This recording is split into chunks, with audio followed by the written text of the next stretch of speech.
Revenue రికార్డులను ఆధునీకరించి పక్కాగా నిర్వహించేందుకు, ఇల్లు స్థలాల వివాదాలకు చెక్ పెట్టేందుకు సక్ష కార్యక్రమం ఉపయోగకరంగా ఉంటుందని జిల్లా కలెక్టర్ విజయేంద్రబోయ్ అన్నారు.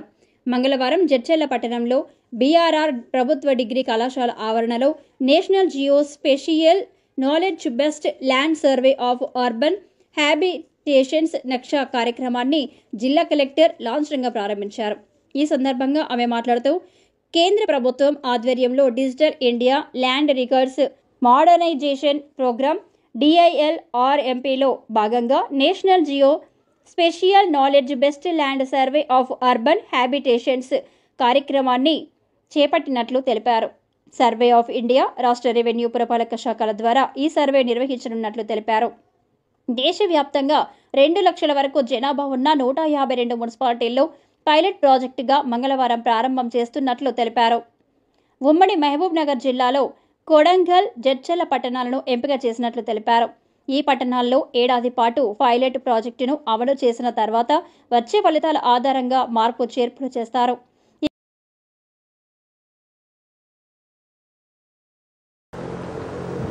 ఈరోజు ఈ నక్షా కార్యక్రమాన్ని జడ్చర్లలో ప్రారంభించుకోవడం చాలా సంతోషంగా ఉంది. నక్షా అంటే దాని ఫుల్ ఫామ్ చాలా పెద్దగా ఉంది, గుర్తుపెట్టుకోవడం కొంచెం కష్టం. కానీ national geospatial knowledge based land survey of urban habitations, దీన్ని షార్ట్ ఫామ్లో నక్షా అని అంటున్నారు. ఈ నక్షా కార్యక్రమం మనకి కేంద్ర ప్రభుత్వం ద్వారా నిర్వహించబడుతోంది. ముఖ్యంగా డిపార్ట్మెంట్ ఆఫ్ ల్యాండ్ రిసోర్సెస్ దీనికి కేంద్ర స్థాయిలో నోడల్ డిపార్ట్మెంట్గా ఉంది. దాంతోపాటుగా ఈ మన సర్వే ఆఫ్ ఇండియా కానీ, NIC కానీ ఇట్లా చాలా కేంద్ర సంస్థలు ఈ కార్యక్రమంలో భాగస్వాములుగా ఉన్నారు.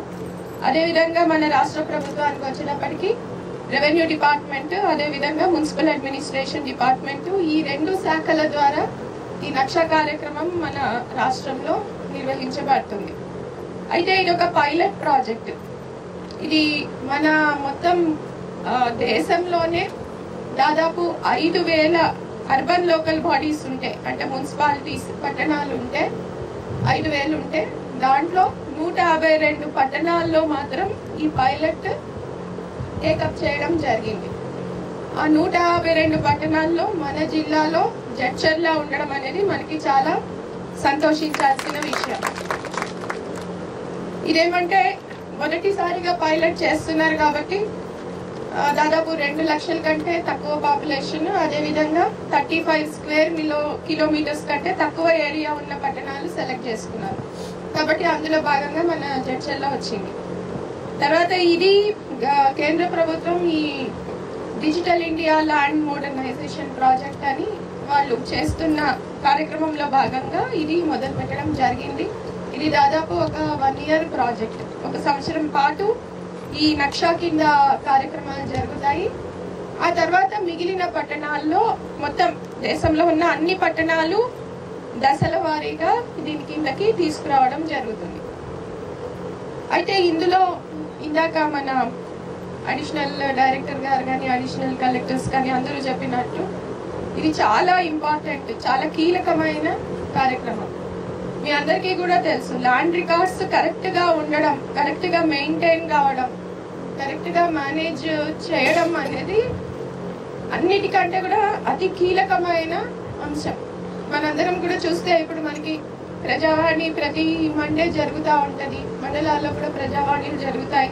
మన దగ్గరికి చాలా మంది పిటిషన్ ఎందుకు అంటే కొంత ల్యాండ్ రికార్డ్స్ కొంత ప్రాపర్గా మెయింటైన్ కాకపోవడం, తర్వాత ట్రాన్సాక్షన్స్ ఏమైనా జరిగి ఉంటే మ్యూటేషన్స్ కానీ, కొనుగోళ్లు, అమ్మకాలు, వారసత్వం, ఇలాంటివన్నీ కూడా ఎప్పటికప్పుడు టైమ్లీగా అప్డేట్ కాకపోవడం, వీటి వల్ల చాలా తగాదాలు వస్తున్నాయి.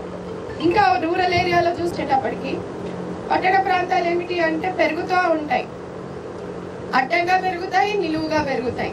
అడ్డంగా పెరుగుతాయి అంటే కొత్త కొత్త ఏరియాస్, కొత్త కొత్త కాలనీస్ వస్తూ ఉంటాయి. నిలువుగా పెరుగుతూ ఉంటాయి అంటే మల్టీ స్టోరీడ్ బిల్డింగ్స్ వస్తూ ఉంటాయి. ఒక్కొక్క ఫ్లోర్ లో ఒక్కొక్క ఓనర్షిప్ ఉంటుంది. ఆ మల్టీ ఫ్లోరీడ్ అయితే పైన ఫ్లోర్ ఓనర్ వేరే ఉండొచ్చు, మధ్యలో ఫ్లోర్ వేరే ఉండొచ్చు, మళ్ళీ తగాదాలు ఉండొచ్చు. ఇవన్నీ కూడా వీటన్నిటికీ కూడా సొల్యూషన్ ఇస్తూ ఈ నక్షా కార్యక్రమంలో 3 దశల్లో మనకి ఇది జరుగుతుంది. ఒకటి ఏరియల్ సర్వే, ఈ డ్రోన్ సహాయంతో మొత్తం ఏరియల్ సర్వే అన్ని ప్రాపర్టీస్, అవి బిల్డింగ్స్ కానివ్వండి, వేకెంట్ ల్యాండ్స్ కానివ్వండి, వాటర్ బాడీస్ కానివ్వండి, ఫారెస్ట్ కానివ్వండి, రైల్వే లైన్లు కానివ్వండి, ఎన్ని రకాల ఉన్నాయో అన్ని రకాల వాటిని కూడా ఏరియల్ సర్వే ద్వారా సర్వే చేయడం జరుగుతుంది. ఆ తర్వాత ఆ డేటా పెట్టుకొని ఫీల్డ్ సర్వే కూడా చేయడం జరుగుతుంది. ప్రతి ప్రాపర్టీ దగ్గర వెళ్ళి వాళ్ళ ఓనర్షిప్ ఎవరు ఏమిటి అనేది సేకరించడం జరుగుతుంది. తర్వాత ఈ డేటా పబ్లిష్ చేయడం జరుగుతుంది. అంటే అందరూ ఇప్పుడు జడ్చలలో ఉండే వాళ్ళందరూ కూడా వాళ్ళ ప్రాపర్టీ వచ్చిందా, ఏమొచ్చింది, ఏమిటి అనేది చూసుకొని ఏమైనా అభ్యంతరాలు కానీ ఇంకేమైనా ఉంటే కూడా తెలియజేయడానికి అవకాశం ఇవ్వడం జరుగుతుంది. ఆ తర్వాత దీన్ని ఆ నక్షా పోర్టల్లో అప్లోడ్ చేసి ప్రజలకి అందుబాటులో తీసుకురావడం జరుగుతుంది.